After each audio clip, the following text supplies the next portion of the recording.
Hello दोस्तों, कैसे हैं आप सब। आशा करता हूं कि सभी स्टूडेंट अच्छे होंगे। दोस्तों, आज के इस लेक्चर में हम आप लोगों से बात करेंगे एनवायरमेंटल स्टडीज़। दोस्तों, पर्यावरण अध्ययन इस सब्जेक्ट का नाम होगा इलेक्ट्रिकल। थर्ड सेमेस्टर का दोस्तों ये सब्जेक्ट है। इलेक्ट्रिकल इंजीनियरिंग में भी आपको ये देखने को मिलेगा एंड सिविल इंजीनियरिंग में आपको एक देखने को मिलेगा। ठीक है, तो यह जो पेपर है एक कॉमन पेपर है इलेक्ट्रिकल एंड सिविल के लिए। ठीक है दोस्तों, तो आप लोगों का जो सिलेबस है दोनों ब्रांच की सेम सिलेबस है। तो इसके अकॉर्डिंग आप लोगों को देखा जाए तो दोस्तों यह जो लेक्चर होगा सिविल वाले और इलेक्ट्रिकल के स्टूडेंट्स बहुत ही अच्छे वे में इसको समझ पाएंगे। ठीक है, तो डियर स्टूडेंट्स, अगर आप लोग अभी तक चैनल पे नए हैं तो चैनल को सब्सक्राइब कर लेंगे और बेल आइकन को भी प्रेस कर लेंगे। इलेक्ट्रिकल थर्ड सेमेस्टर के स्टूडेंट से रिक्वेस्ट है कि अगर उन्होंने अभी तक स्टडी मेगा पॉइंट के ऑफिशियल ऐप को प्ले स्टोर से डाउनलोड नहीं किया है तो जाके प्ले स्टोर से डाउनलोड कर सकते हैं, या फिर आप डिस्क्रिप्शन में जाएंगे, डिस्क्रिप्शन में आपको लिंक मिल जाएगी। इस चैप्टर का या इस सब्जेक्ट की जो भी PDF होगी दोस्तों आप लोगों को ऐप पे देखने को मिलेगा। ठीक है, तो डियर स्टूडेंट्स, हम यहाँ पे आप लोगों से चैप्टर 1 है आप लोगों का इंट्रोडक्शन। इसमें आप लोगों को मतलब क्या चीज़ें हैं पर्यावरण अध्ययन से संबंधित उसको हम आप लोगों को इसमें देखने को मिलेगा। ठीक है, तो आशा करता हूँ कि दोस्तों कि आप लोग इस लेक्चर को बहुत ही अच्छे वे में एंजॉय से आप लोग समझेंगे और इस चैप्टर के कितनी अहमियत है आप लोगों की वो आप लोगों को आगे देखने को मिलेगा। ठीक है दोस्तों, यह पेपर जो होगा 50 नंबर का होगा। ये सारी चीज़ें हम आप लोगों को बता दे रहे हैं। ठीक है, आप लोगों का जो नोट्स होगा इसको मैं बता दे रहा हूँ कि 30 से 40 पन्ने वाली बात कर रहा हूँ, 40 यानी 80 पेज कम से कम। ठीक है, तो 40 पेज अपने इस नोट्स को बनाने के लिए रख लेंगे। ये बहुत मिलेगा, 40-50 रुपये का एक नोट्स मिल जाएगा दोस्तों, उसको आप लोग परचेस कर लेंगे। ठीक है, चलिए हम आप लोगों से बात करते हैं दोस्तों। यहाँ पे चैप्टर 1 की हमारा इंट्रोडक्शन होगा। इसमें हम आप लोगों को क्या बताने वाले हैं दोस्तों, आप लोगों को ये समझना होगा। Electrical third semester and civil third semester के स्टूडेंट्स जो होंगे इस लेक्चर को देख सकते हैं। ठीक, चलिए अब हम बात करते हैं दोस्तों। यहाँ पे चैप्टर 1 है आप लोगों का इंट्रोडक्शन। यहाँ पे हम आप लोगों को सिलेबस के अकॉर्डिंग आप लोगों को बहुत ही अच्छे वे में बताऊंगा। ठीक है, आप लोगों को सिलेबस देखने को मिल चुका होगा, इसका सिलेबस क्या है। ठीक है, तो दोस्तों यहाँ पे पहला हमारा हेडिंग होगा बेसिक ऑफ इकोलॉजी। तो दोस्तों इकोलॉजी को हम हिंदी में पारिस्थितिकी बोलते हैं, इसको आप लोगों को ध्यान रखना है। अगर आप लोगों को एग्जाम में बहुत अच्छा खासा नंबर लाना है दोस्तों, थोड़ी इंग्लिश टर्म को भी यूज करना होगा आपके एग्जाम में। ठीक है, क्योंकि जो आपकी कॉपी चेक करने वाले होते हैं वो बीटेक इंजीनियर होते हैं। ठीक है, तो जो बीटेक के स्टूडेंट या फिर बीटेक के जो टीचर होते हैं वो प्योरली इंग्लिश वाले होते हैं। ठीक है, उनको हिंदी बहुत कम समझ में आती है, तो उसके बेस पे आप लोगों को उनको जो कुछ भी समझ में आता है अगर आप लोग थोड़ी इंग्लिश का लैंग्वेज इसमें यूज करेंगे तो समझ पाएंगे। ठीक है, आशा करता हूँ कि मेरी बातों को आप लोग समझ पा रहे होंगे। ठीक है दोस्तों, चलिए हम बात करते हैं इकोलॉजी। इकोलॉजी की जब भी बात करेंगे तो इकोलॉजी का आप लोग 2 टर्म में इसको या फिर जिसे बोलते हैं संधि विच्छेद कर लेंगे तो एक हो जाएगा इको प्लस लॉजी। इको का मतलब होता है दोस्तों अराउंड्स, अराउंड्स मतलब चारों तरफ, यानी हमारे पर्यावरण के चारों तरफ का जो अध्ययन जिसके माध्यम से किया जाएगा।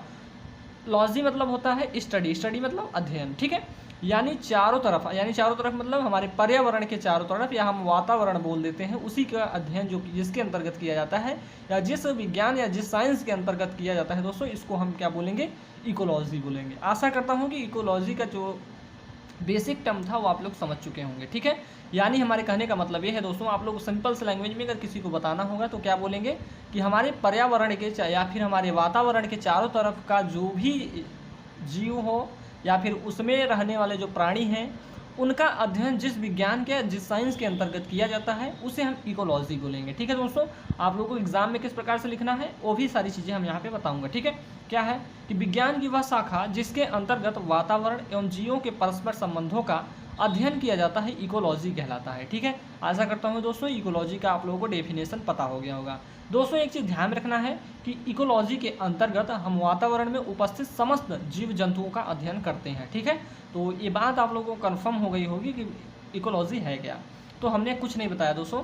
इको मतलब होता है चारों तरफ मतलब किसके, वातावरण के। ठीक है, वातावरण का जो अभी वातावरण में बहुत सारे जीव जंतु रहते हैं और उनका जो अध्ययन किया जाता है किसके अंतर्गत, जिस विज्ञान के अंतर्गत हम करेंगे उसको हम बोल देंगे इकोलॉजी। ठीक है दोस्तों, चलिए अब दोस्तों हमारा नेक्स्ट टॉपिक आ जाता है इकोसिस्टम, जिसे हम बोलेंगे पारिस्थितिक तंत्र बोलेंगे। ठीक है, इसको हम इंग्लिश में ही टर्म यूज करेंगे, इकोसिस्टम बोल देंगे। ठीक है, चलिए दोस्तों इकोसिस्टम में क्या होता है, इसमें हमारा जैविक तथा अजैविक दोनों प्रकार के क्या होते हैं जो हमारे इसमें वातावरण में सम्मिलित होते हैं। ठीक है, तो दोस्तों इस बात को ध्यान रखना है कि इनका महत्व क्या है और हमारे इस सब्जेक्ट को पढ़ने का महत्व क्या है, ये आप लोगों को लास्ट लेक्चर तक सारी चीज़ों के बारे में पता चल जाएगा। ठीक है, चलिए हम आप लोगों से बात करते हैं इसके आगे के पॉइंट्स को। ठीक है, कि इसके अंतर्गत जैविक तथा अजैविक दोनों प्रकार के वातावरण सम्मिलित होते हैं। मतलब कहने की बात यह है जिसमें हमारा ऐसा वायुमंडल होगा या ऐसा इन्वायरमेंट होगा जिसमें हमारे जैविक जंतु हों या जैविक जीव जंतु हों चाहे अजैविक जीव जंतु हों, दोनों प्रकार के हमारे इसमें क्या होंगे, दोनों हमारे सम्मिलित होंगे इस वातावरण में। ठीक है दोस्तों, अर्थात कहने की बात क्या है, अर्थात जैविक तथा अजैविक आपस में परस्पर संबंधित होते हैं। ठीक है, यानी जैविक तथा अजैविक आपस में संबंधित होते हैं। कहने का मतलब ये है कि एक के बिना हमारा एक नहीं रहेगा, अगर एक रहेगा तो दूसरा नहीं रहेगा, यानी एक दूसरे के ऊपर ये क्या करते हैं, निर्भर या डिपेंड करते हैं। ठीक है दोस्तों, आशा करता हूँ ये बात आप लोगों को समझ में आ रही होगी। ठीक है, चलिए इस तरीके से बताया जाएगा कि आप लोगों को किसी प्रकार का डाउट ही नहीं आएगा। अगर आप लोगों को अच्छा लगेगा दोस्तों तो कमेंट बॉक्स में लिख दीजिएगा वेरी नाइस। ठीक है, उसके बाद हम आप लोगों को ऐसे मतलब कि बातें बताऊंगा, कैसे क्वेश्चंस को अटेंड करना है, कितना अच्छा नंबर लाना है, सारी चीज़ों के बारे में हम इस लेक्चर में या इस सब्जेक्ट में पूरी बात करेंगे। ठीक है दोस्तों, चलिए अब बात करते हैं कि यहाँ पे इसके आगे क्या कहा कि हमने कि ये अर्थात जैविक तथा अजैविक आपस में दोनों क्या होते हैं, परस्पर संबंधित होने। संबंध मतलब क्या होता है इसको भी समझेंगे।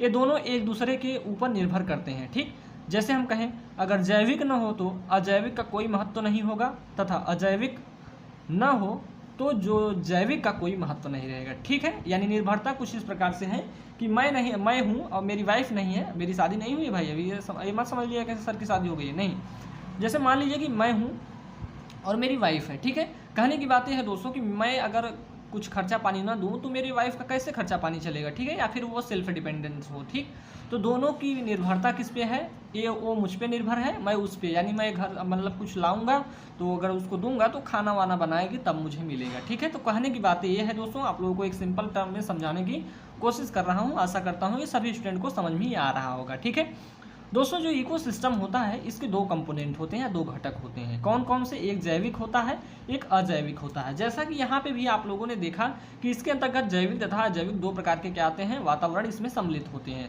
तो उसी प्रकार हम इकोसिस्टम के दो पार्ट को या इसके दो पार्ट या दो कंपोनेंट में इसको डिवाइड कर लिए हैं।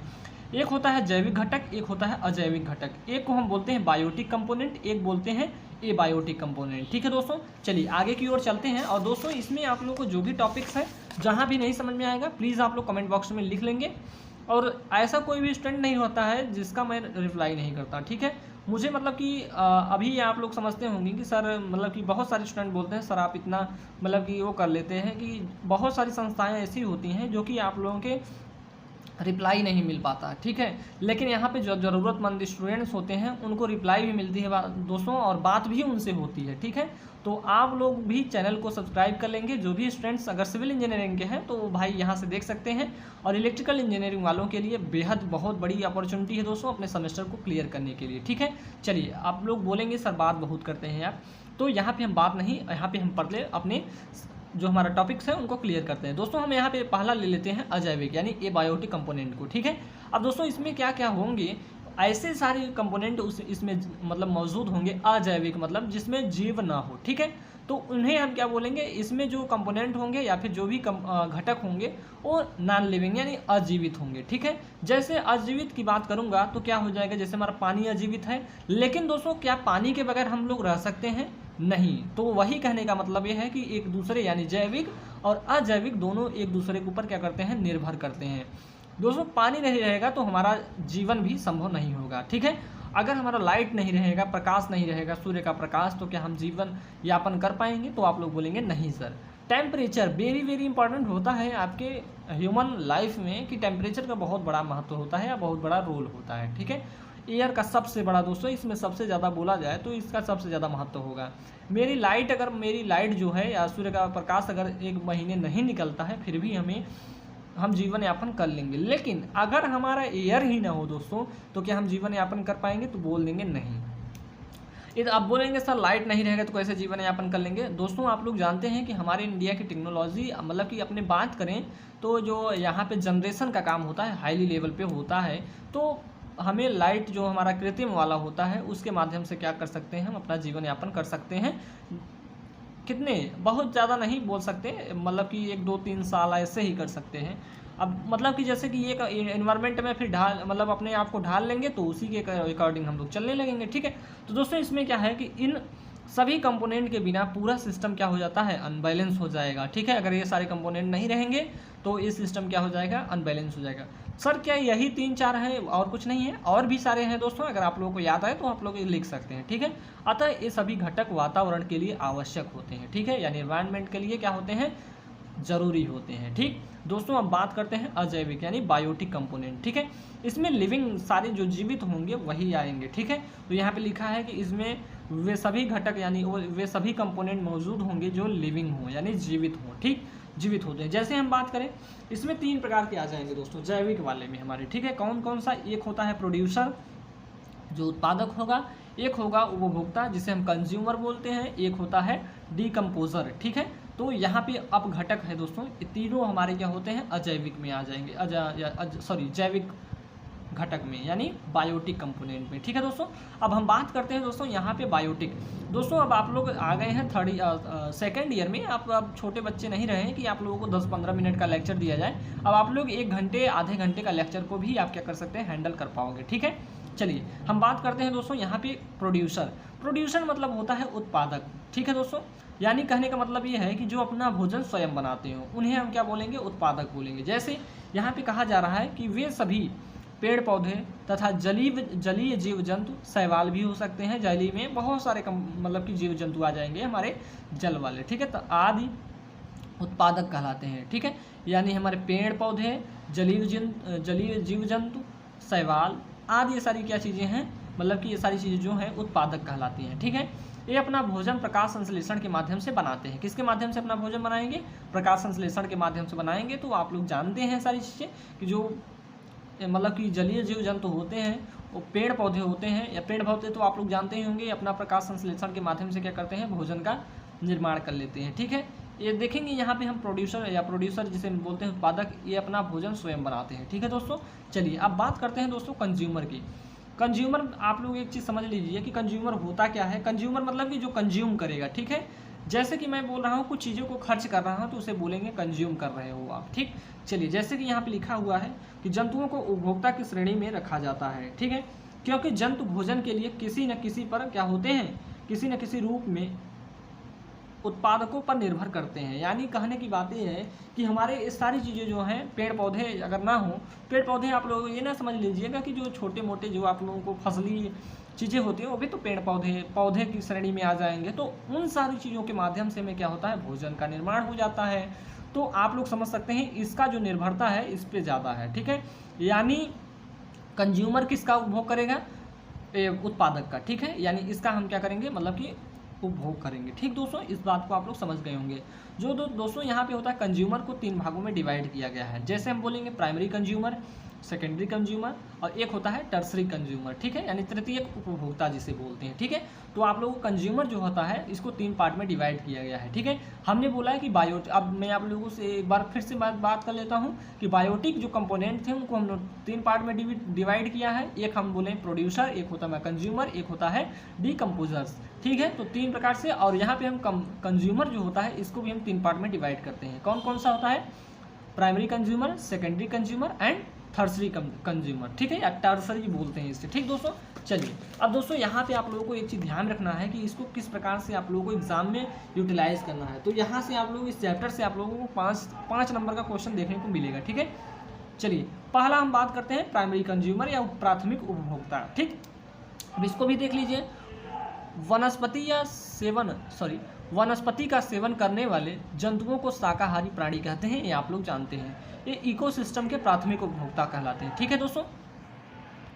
इसमें हम बात करेंगे जैसे क्या क्या हो जाएंगे, प्राइमरी कंज्यूमर में कौन कौन से आ जाएंगे, तो जैसे मृग आ जाएगा, चूहा व कीट आदि, ये सभी घास, पेड़ पौधे, फल फूल, पत्तियां आदि खाते हैं। तो दोस्तों ये सारी चीज़ें आप लोग समझ सकते हैं कि प्राइमरी कंज्यूमर में कौन कौन से आ जाएंगे, जो क्या क्या किसका सेवन करेंगे, सभी घास, जितने भी घास होंगे, पेड़ पौधे, फल फूल, पत्तियां आदि को जो सेवन करते हैं उनको क्या बोलेंगे, प्राइमरी कंज्यूमर बोलेंगे। सेकेंडरी कंज्यूमर की बात करेंगे दोस्तों तो ये क्या करते हैं, प्राइमरी जो कंज्यूमर होते हैं उनका क्या करते हैं, सेवन करते हैं, यानी उनका उपभोग करते हैं, ठीक है। यानी जो सेकेंडरी सेकेंडरी कंज्यूमर होंगे वो क्या होंगे, मांसाहारी होंगे। ठीक है दोस्तों, इस बात को आप लोग ध्यान रखेंगे। ठीक, चलिए हम बात करते हैं दोस्तों, यहाँ पे आप लोगों को छोटी छोटी क्लू देते रहेंगे जिससे आप लोग को समझ में आता रहे। ठीक, जैसे बोल दिया हमने द्वितीयक उपभोक्ता, इसमें वे सभी जीव जंतु आते हैं जो मांसाहारी प्राणी होते हैं, जो शाकाहारी प्राणियों का सेवन करते हैं, यानी इनका जो प्राइमरी कंज्यूमर होते हैं उनका उपभोग, यानी उनको कौन खाएगा भाई, तो आप लोग बोलेंगे सेकेंडरी कंज्यूमर खाएगा। ठीक है, चलिए अब बात करते हैं, जैसे हम बात करते हैं जैसे सांप को कौन खा जाता है, चूहा खा जाता है। ठीक है, सांप जो है चूहे को खा जाता है, और लोमड़ी जो है वो क्या करता है, बिल्ली वगैरह वगैरह, सॉरी कीट पतंगों, चूहे को भी या फिर मृग को भी खा जाती है। अब बिल्ली जो है किसको खाएगा, चूहा को खा जाएगा। ठीक है, तो सारी चीज़ों को आप लोग जानते ही हैं दोस्तों, इनको आप लोगों को ज़्यादा बताने की ज़रूरत नहीं है। ठीक, अब आप लोगों को मैं बोलूँ कि अर्थात जैसे कि मैं बोल दूँ हिरन, चूहा, खरगोश व कीट आदि सेवन करते हैं, यानी ये सारी चीज़ों को किसका सेवन करते हैं, सांप, लोमड़ी और बिल्ली, ये सारी चीज़ों का क्या करते हैं, सेवन करते हैं, यानी कंज्यूम करते हैं, इनको खा पी जाते हैं। ठीक है, तृतीय कंज्यूमर मैं बोलूँ टर्सरी कंज्यूमर जो होते हैं दोस्तों, वे मांसाहारी प्राणी होते हैं जो प्राथमिक तथा द्वितीयक दोनों का क्या करते हैं, उनका सेवन करते हैं, यानी primary consumer and secondary consumer का दोनों का क्या करते हैं, सेवन करते हैं, उन्हें हम क्या बोल देंगे, टर्सरी कंज्यूमर बोल देंगे, यानी तृतीयक उपभोक्ता बोल देंगे। ठीक दोस्तों, चलिए जैसे सर आप बता दीजिए जैसे में क्या क्या हो जाएंगे, हिरन होगा, गिद्ध होगा, कुत्ता होगा, तो इन दोनों में क्या कर सकता है, दो मतलब प्राइमरी और सेकेंडरी का दोनों का क्या कर सकता है, दोनों का सेवन कर सकता है। ठीक है, कौन वाला, तृतीयक उपभोक्ता। ठीक दोस्तों, अब दोस्तों हमारा आता है अब घटक, जिसे हम कंपोजर्स बोलते हैं। ठीक दोस्तों, इसको भी आप लोग समझ सकते हैं कि इसके अंतर्गत मृत जीवी जीवाणु हो जाएंगे। मृत जीवी मतलब मृत जो जीव जंतु होते हैं उनकी बात की जाए, उसमें जीवाणु होगा, कवक, कीड़े मकोड़े तथा मिट्टी में रहने वाले सूक्ष्म जीव सम्मिलित होते हैं, किसके अंतर्गत, अब घटक। ठीक है, अब दोस्तों इसको समझना है कि ये जीव मृत उत्पादक और मृत उपभोक्ता के शरीर को जटिल कार्बनिक और अकार्बनिक पदार्थों में क्या कर देता है, वितरित कर देता है। तो आप लोगों को एक चीज़ समझ में आता होगा दोस्तों कि लाखों करोड़ों वर्ष पहले क्या हुआ था, भौगोलिक उथल पुथल हुआ था, जिसके कारण बहुत सारे जीव जंतु क्या हो गए, पृथ्वी में समा गए या दब गए। अब दोस्तों उन्हीं जीव जंतु का क्या होता है, जब अपघटन होता है दोस्तों, तो आप लोग पेट्रोल, डीजल, ये सारी चीज़ों के माध्यम से क्या करते हैं, उनका कंज्यूम करते हैं। ठीक है, तो ये बातें आप लोगों को पता होगी। ठीक, तो दोस्तों ये सारी चीज़ें क्या होता है, प्रोसेस होता है, जैसे हम बोलते हैं कार्बनिक तथा अकार्बनिक दोनों प्रकार के प्रोसेस होंगे ज़मीन के अंदर, तब जाके हमारा तेल नुमा, तेल मतलब किस फॉर्म में मिलता है, कचरे के फॉर्म में मिलता है। ठीक है, तो उसको रिफाइनरी वगैरह वगैरह सारी चीज़ों में ले जाके उसको प्योर करके उसको फिर यूज में लाते हैं। ठीक दोस्तों, चलिए अब बात करते हैं दोस्तों sustainable development, very very important, इस चैप्टर का मोस्ट इंपॉर्टेंट क्वेश्चन तो यही है। ठीक है, सतत विकास। सतत विकास का मतलब दोस्तों ये होता है कि इसका मतलब आप लोग समझ लीजिए कि आप ऐसे काम करिए कि आपके आने वाली पीढ़ी को किसी प्रकार की प्रॉब्लम ना हो। ठीक, तो सस्टेनेबल डेवलपमेंट का मतलब हम आप लोग को सिंपल एक लाइन में बोलें कि हम इस प्रकार से विकास करेंगे या फिर इस प्रकार से हम काम करेंगे कि आने वाली पीढ़ी को किसी प्रकार का प्रॉब्लम ना हो। ठीक है, तो दोनों को हम बैलेंस रखते हुए चलेंगे अपने सिस्टम को। ठीक है, जैसा कि मैं बोल दूं कि कोई मतलब बहुत सारे मतलब लोगों की सोच होती है और बहुत सारे स्टूडेंट्स की भी सोच होती है कि मैं इसको खर्च कर लूं, नहीं तो मेरा भाई आ जाएगा तो वो खर्च कर लेगा। ठीक है, तो ऐसा नहीं करना चाहिए दोस्तों। आप अपने मतलब कि कहने की बात है तो सिंपल मतलब कि बहुत लो लेवल पे बात कर दिया, अब बड़े लेवल की बात कर लेता हूँ। जैसे आप लोगों को से मैं बोल दूँ कि 2070 तक बोला गया है कि कोयला ख़त्म हो जाएगा, तो सर क्या हम उस समय मतलब बिजली का उत्पादन नहीं होगा? जी हाँ, बिजली का उत्पादन तो होगा। अब दोस्तों एक चीज़ समझ लीजिए कि कोयले से तब नहीं हो पाएगा। ठीक है, उसके लिए अभी आप लोगों का जो चल रहा है यूरेनियम से मतलब बिजली का उत्पादन, क्योंकि यूरेनियम जो है मतलब बहुत ज़्यादा लेवल पे क्या करता है, एनर्जी को देता है। ठीक है, तो यूरेनियम पे काम चल रहा है और एक दो यूरेनियम की जो प्लांट हैं वो भी आ चुके हैं, हमारे भारत में लगे हुए हैं, उनसे भी बिजली का उत्पादन होता है, लेकिन बड़े पैमाने पे नहीं होता है। ठीक है, 69% वो हमारा कोयले से विद्युत का उत्पादन होता है। ठीक है दोस्तों, अब बात कहने की मतलब ये है कि मैं जो 2070 तक काम होने वाला है उसे मैं 2030 तक ही कंप्लीट कर लूँ। यानी कहने का मतलब ये है जो कोयला हमारा 2070 तक खत्म होगा उसको मैं आज 2030 में ही ख़त्म कर लूँ, तो आगे वाली जो पीढ़ी होगी दोस्तों उनको तो बहुत सारे प्रॉब्लम को झेलना पड़ेगा। ठीक है, तो इसी का कहने का मतलब ये है दोस्तों, हम कुछ इस प्रकार से अपना विकास करेंगे कि आने वाली पीढ़ी का किसी प्रकार से उसका मतलब कि दुरुपयोग ना हो पाए, यानी आने वाली पीढ़ी जो होगी उसका उपयोग कर सके। ठीक दोस्तों, चलिए अब मैं बोल दूँ जैसे रेल है, तो रेल में जाते हैं लोग, बहुत सारे लोग जाते हैं, मैंने देखा है वो क्या करते हैं, जो ट्रेन में लगा हुआ पंखा है उसी को तोड़ देते हैं, उसका जो कनेक्शन किया हुआ होता है, बोर्ड लगा होता है, उसी को फोड़ देते हैं। भाई वो आपकी संपत्ति है, वो आने वाले समय में आपके जो मतलब कि आपके द्वारा जो उत्पादित होंगे या फिर जो आप उनका मतलब क्या करेंगे, आप भी पिताजी बनेंगे एक दिन, तो क्या करेंगे, आपके बच्चे होंगे, उनको भी मतलब कि उस चीज़ का लाभ हो जो आपने उसका लाभ लिया है। ठीक है, तो दोस्तों ये सारी चीज़ों को आप लोगों को समझना होगा, और इसमें इसीलिए आप लोगों के सिलेबस में सस्टेनेबल डेवलपमेंट दिया गया, सतत विकास। ठीक है, तो इस बात को ध्यान रखेंगे। इस चैप्टर, इस टॉपिक को हम बहुत अच्छे वे में समझाएंगे आप लोगों को। यहाँ पे लिखा क्या गया है इसको समझ, आशा करता हूँ जो मैं थोड़ा बहुत ओवरव्यू दिया हूँ उसको आप लोग सभी स्टूडेंट को समझ में आया होगा। ठीक, चलिए दोस्तों, क्या है sustainable development, very most important यहाँ पे लिखा गया है। जो मैं बोल दूँ कि मोस्ट इंपॉर्टेंट है उसको आप लोग समझ लीजिएगा। ठीक है, और जब इसका इंपॉर्टेंट क्वेश्चन का सीरीज दूंगा तो उसमें भी आप लोगों को इस सारे क्वेश्चंस को एक बार अपने से करना होगा, ताकि आप लोग एग्जाम में आप लोग करते क्या हो कि आप लोग करना ये होता है कि जब एग्जाम आ जाता है तब आप लोग पढ़ना स्टार्ट करते हो, फिर बोलते हैं सर मेरी बैक लग गई। नहीं भाई, मैं ज़्यादा नहीं बोलता हूँ, आप लोग 2.5 घंटे 3 घंटे तो पढ़ सकते हैं एक दिन में। आप पूरा मज़ा लीजिए, हम कुछ नहीं बोल रहे, मैंने भी इंजॉय किया है भाई, आप लोग भी इंजॉय करिए। और सभी डिप्लोमा के जो इंजीनियर होते हैं, स्टूडेंट्स होते हैं, मज़ा लेते ही हैं भाई, कोई इसमें बड़ी बात नहीं है कि सर आपने भी तो मज़ा लिया होगा। हाँ, मैंने भी मज़ा लिया है, लेकिन मैं 2-3 घंटे डेली 4 घंटे पढ़ता था भाई, ऐसा नहीं है मैं नहीं पढ़ता था, मैं डेली पढ़ता था। आप लोगों को भी डेली पढ़ना होगा, तभी आप लोग अपने सेमेस्टर को बहुत ही अच्छे वे में क्लियर कर पाओगे। ठीक है, नहीं दोस्तों ये मत समझिएगा कि इसमें बैग नहीं लगती, इसमें भी बैग लगती है। मेरे साथ के 2-3 स्टूडेंट्स हैं, बाकी मतलब कि 40-45 स्टूडेंट थे मेरे साथ, उनका सभी का क्लियर हो गया था, लेकिन 3 स्टूडेंट्स ऐसे थे जिनका बैग लग गया था। तो आप लोगों को उन श्रेणियों में नहीं जाना है दोस्तों। मैं उन लोगों को बहुत समझाता था कि आप लोग पढ़ो पढ़ो पढ़ो, लेकिन उन लोगों को कोई मतलब इफेक्ट नहीं पड़ता था। हालांकि जब उन्होंने रीचेक डाला था तो शायद उनका क्लियर हो गया था, या फिर मतलब कॉलेज की तरफ से क्लियर करवाया गया था। ठीक है, तो ये सारी चीज़ों को आप लोगों को समझना होगा। ठीक, चलिए अब बात करते हैं सस्टेनेबल डेवलपमेंट, जिसे हम हिंदी में सतत विकास कहते हैं। क्वेश्चन कैसे पूछा जाएगा एग्जाम में, ये भी सुन लीजिए थोड़ा, कि सतत विकास से आप क्या समझते हैं, प्रकाश डालिए। ठीक है, या टिप्पणी करिए इस पर। ठीक है, चलिए आइए हम आप लोगों को समझाते हैं दोस्तों क्या है सस्टेनेबल डेवलपमेंट। यह विकास की वह अवधारणा है जिसके अंतर्गत वर्तमान पीढ़ी, जो हमारी पीढ़ी चल रही है, जनसंख्या की आवश्यकताओं को आगे आने वाली पीढ़ियों की आवश्यकताओं से समझौता किए बिना पूरा करना है। ठीक, अर्थात सतत विकास में सभी पहलुओं पर ध्यान देकर इस प्रकार विकास करना है कि अन्य पहलू बहुत कम या न के बराबर प्रभावित हों। अब दोस्तों ये कहने का मतलब ये है कि हम इस प्रकार से अपने काम को करेंगे कि आने वाली पीढ़ी जो होगी उसको मतलब किसी भी प्रकार का प्रभाव ना पड़े। ठीक दोस्तों, चलिए आगे की ओर चलते हैं दोस्तों।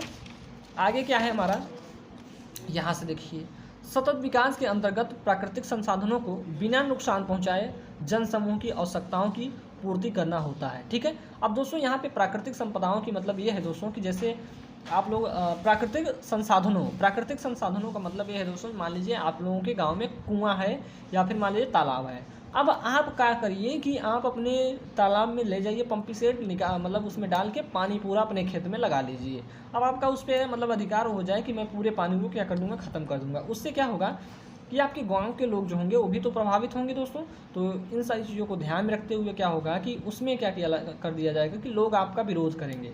तो विरोध करने से होगा क्या है कि आप लोगों के बारे में नहीं सोच रहे हैं, फिर आपको नुकसान पहुंच सकता है। ठीक है, यानी आप लोगों के बारे में FIR भी कराया जा सकता है आपके नाम पे। तो आप लोग क्या कर सकते हैं, इसको इस प्रकार से समझ सकते हैं कि आपको इस प्रकार से काम करना है कि मतलब कि प्राकृतिक संसाधनों का इस प्रकार से काम करना है कि जो जन समूह है उनको किसी भी प्रकार की मतलब कि क्षति ना हो। ठीक, यानी उनको भी वो सारी चीज़ें को मतलब वो सारी चीज़ों का वो भी उपयोग कर सकें। ठीक, इसका कहने का मतलब ये है।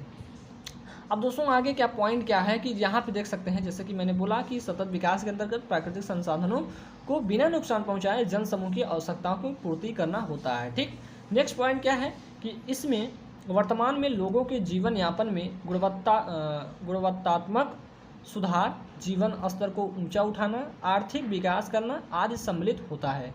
दोस्तों आप देखेंगे जीवन स्तर को ऊंचा उठाना या फिर हमारा गुणवत्ता को सुधार करने का मतलब क्या है जीवन यापन में। इसका मतलब ये है दोस्तों कि कोई व्यक्ति ऐसे पहले होते थे कि जो बिना खाए पिए ही क्या कर जाते थे, सो जाते थे। ठीक है, बिना उनका मतलब कि भोजन का भी मतलब कि एक दिन का भोजन का भी निर्माण नहीं हो पाता था। तो गवर्नमेंट ने ऐसी नीतियों को लाया, मतलब कि राशन वाला आप लोग समझते होंगे, सभी स्टूडेंट जानते होंगे राशन कार्ड वाला। तो राशन कार्ड वाले मैटर में हुआ क्या कि बहुत सारे लोग क्या हुआ करते थे कि मतलब कि वो गरीबी से इतने जूझते थे कि मतलब भोजन भी नसीब नहीं हो पाता था। आज की बात नहीं कर रहा हूँ, बहुत पहले की बात कर रहा हूँ, ठीक। तो दोस्तों हुआ क्या कि मतलब गवर्नमेंट ने सोचा कि इस प्रकार की समस्या को कैसे दूर किया जाए, ठीक। तो उन्होंने क्या किया कि उन्होंने आप लोगों को मतलब कि लोगों को महीने में 1 बार या 2 बार राशन बांटना स्टार्ट किया। उसमें बहुत सारी धांधलें होने लगी, तो जिसके कारण क्या हुआ कि फिंगर वाला मैटर आ गया, ठीक। तो उसमें क्या हो गया कि उसमें मतलब धांधली तो होती है भाई, कोई भी चीज़ हो उसमें धांधली हो ही जाती है, ठीक। 2% 5% ही होगी लेकिन ज़रूर होगी, ठीक। तो उसमें मतलब कि धांधली कम हुई और लोगों को अच्छा खासा राशन मिलने लगा, ठीक दोस्तों। तो और भी अच्छा मतलब गवर्नमेंट कब किया, जब देखते होंगे कि जब मतलब कि किसान को 2000 रुपये भी मिलने लगे, ठीक है। मतलब किसान अब क्या करेगा, मतलब कि अपने खेतों में ज़्यादा उपजाऊ करेगा, ठीक है, यानी फसलों का ज़्यादा उपजाऊ करेगा। अब कहने की बात यह है कि पहले लोगों के पास पैसा नहीं हुआ करता था, जिससे क्या करते थे यूरिया पोटास डाई ये सारी चीज़ों को अपने खेतों में नहीं डाल पाते थे, ठीक। तो इन सारी चीज़ों को मतलब गवर्नमेंट ने क्या किया कि किसान क्या करके है ना दोस्तों, किसान जन निधि करके है, उसी के अकॉर्डिंग क्या आता है 2000 रुपये आता है हर किसान के, मतलब कि मंथली आता है, 3 महीने में आता है 1 बार या 2 महीने में, इस प्रकार से आता है, ठीक। मुझे इसके बारे में ज़्यादा जानकारी नहीं है लेकिन 2000 आता है, जानते हैं, ठीक। चलिए आगे बोलते हैं दोस्तों, क्या है कि इन सारी चीज़ों को मतलब कि मद्देनज़र रखते हुए क्या किया गया, गवर्नमेंट ने क्या किया, लोगों के मतलब कि जीवन यापन में सुधार किया, ठीक। चलिए आगे क्या है कि सतत विकास के कुछ सिद्धांत हैं, जैसे प्राकृतिक संसाधनों का सदुपयोग मतलब कि उनका अच्छे से हम क्या करें, उपयोग करें, ठीक। जैव व प्राकृतिक विविधता का संरक्षण करेंगे हम, और क्या है संसाधनों का पुनर्उपयोग, सीमित संसाधनों से क्रमिक विकास व मानव का गुणात्मक विकास यथा शिक्षा स्वास्थ्य आय आदि पर क्या करेंगे, विशेष ध्यान देंगे, ठीक है। तो ये सतत विकास के क्या हो जाएंगे, कुछ सिद्धांत हैं। यानी शिक्षा भी अच्छे से मिलनी चाहिए। आप लोगों को पता होगा कि 1 से लेके 5 तक की जो शिक्षा थी अब बिल्कुल मुफ्त हो चुकी है दोस्तों, ये बातें आप लोगों को क्लियर होगी, ठीक है।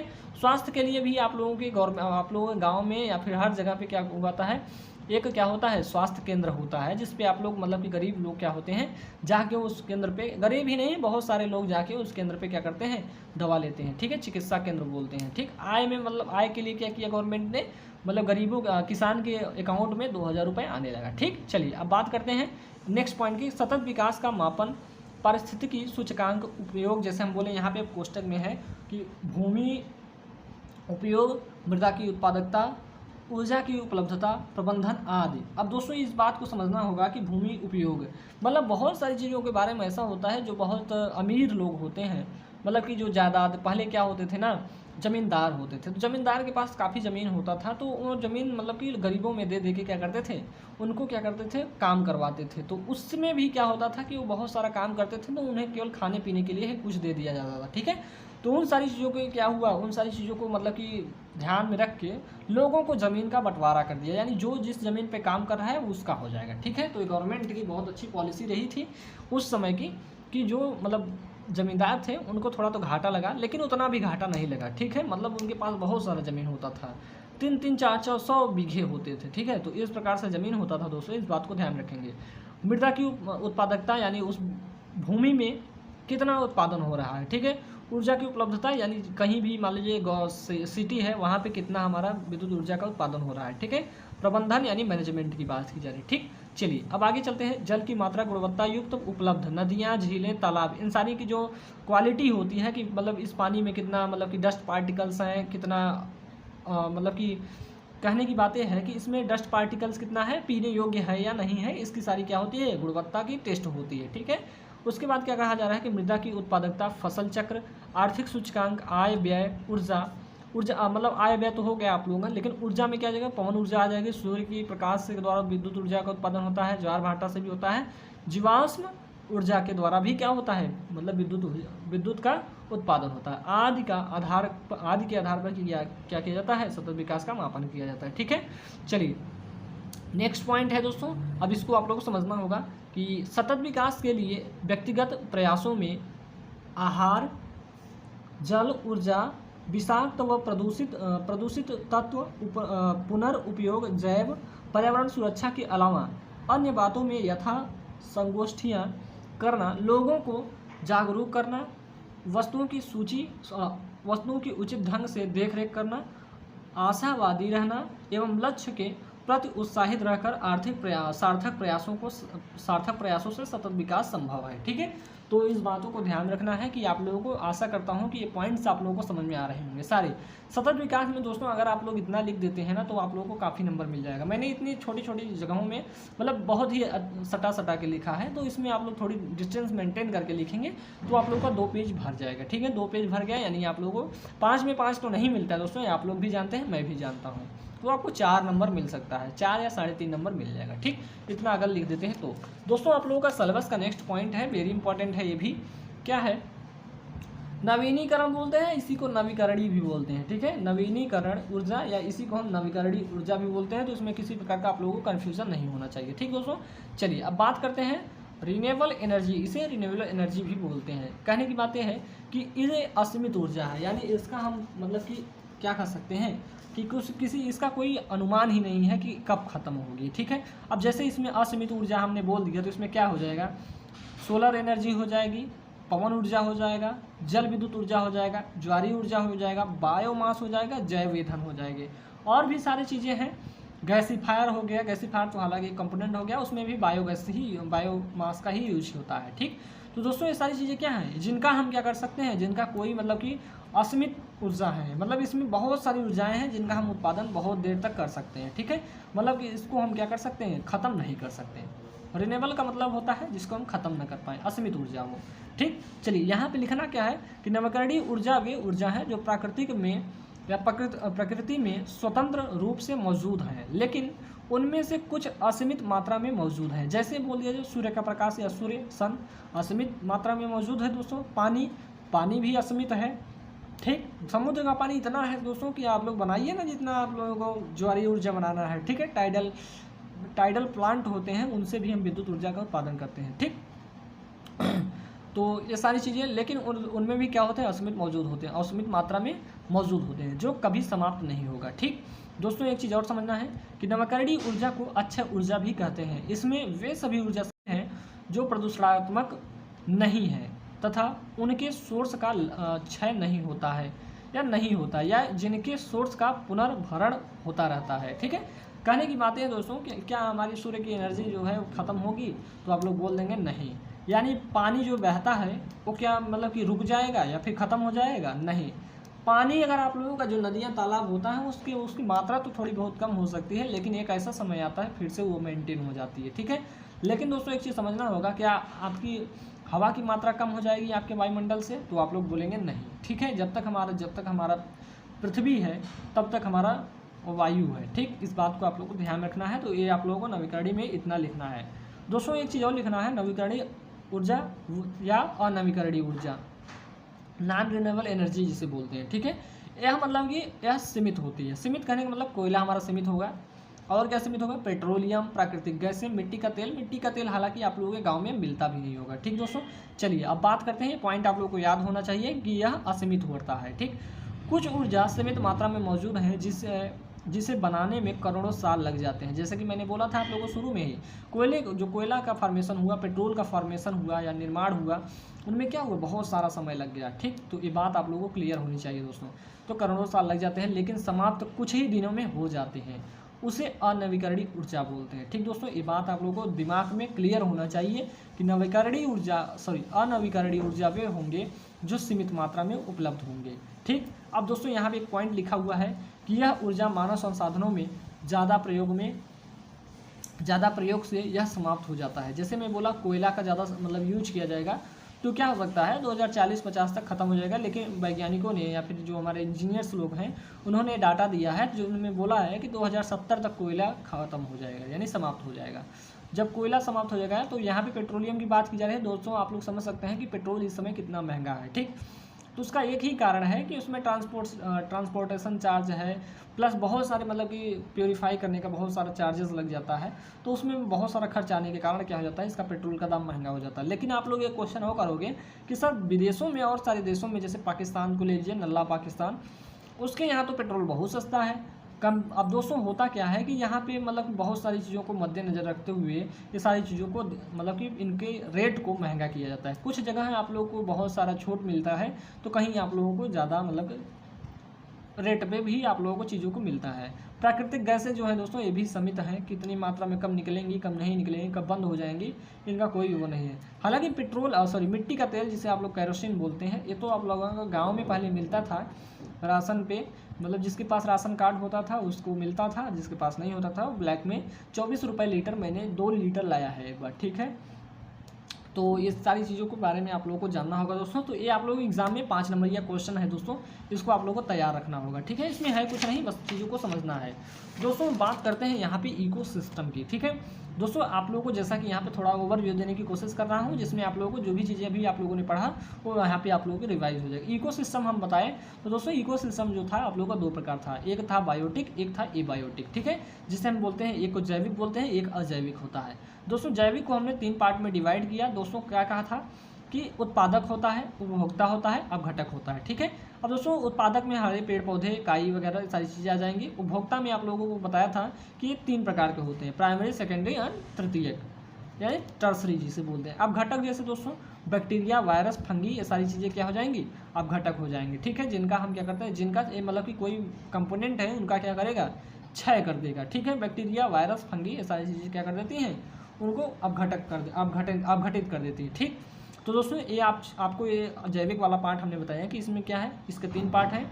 एक हो जाएगा उपभोक्ता जिसे प्रोड्यूसर बोलते हैं, एक हो जाएगा कंज्यूमर, एक हो जाएगा क्या हमारा अपघटक जिसे बोलते हैं, ठीक। अब दोस्तों उपभोक्ता को हमने 3 पार्ट में डिवाइड किया था, प्राथमिक उपभोक्ता, द्वितीयक उपभोक्ता, तृतीयक उपभोक्ता। इसमें क्या था दोस्तों, इसमें प्राथमिक में शाकाहारी मतलब कि जीव जंतु थे, इसमें मांसाहारी थे, लेकिन इसमें क्या थे, शाकाहारी और मांसाहारी दोनों थे तृतीयक वाले में, ठीक। अब दोस्तों हम बात कर लेते हैं अजैविक घटक की। तो अजैविक घटक में हमारे बहुत सारे कंपोनेंट आ जाते हैं, या फिर कंपोनेंट मतलब ये समझिए घटक, ठीक। हवा आ जाएगा, पानी, मृदा, प्रकाश, ताप, दाब, बहुत सारी चीज़ें हो जाती हैं हमारे अजैविक कंपोनेंट में, ठीक दोस्तों। चलिए दोस्तों, आशा करता हूँ कि ये बात आप लोगों को कम्प्लीटली समझ में आ गई होगी। चैप्टर 1 हमारा इस प्रकार से कंप्लीट हुआ दोस्तों। अब आप लोगों से बात करेंगे नेक्स्ट लेक्चर में चैप्टर 2 की, जिसे हम बोलेंगे एयर पोल्यूशन, ठीक है दोस्तों। ये आपके एग्जाम के पॉइंट ऑफ व्यू से वेरी इंपॉर्टेंट होगा। चैप्टर 1 से ज़्यादा आप लोगों के क्वेश्चन पूछे जाने की पॉसिबिलिटी जो होती है 5 नंबर होती है, लेकिन यहाँ से आप लोगों को क्वेश्चन पूछे जाने की पॉसिबिलिटी ज़्यादा हो जाएगी, ठीक है दोस्तों। तो आशा करता हूँ कि आप लोगों को लेक्चर समझ में आया होगा। अगर वीडियो पसंद आया हो दोस्तों तो क्या करिएगा, चैनल को सब्सक्राइब और वीडियो को लाइक ज़रूर कर दीजिएगा, ठीक है। मिलते हैं आप लोगों से नेक्स्ट लेक्चर में, तब तक के लिए जय हिंद, जय भारत।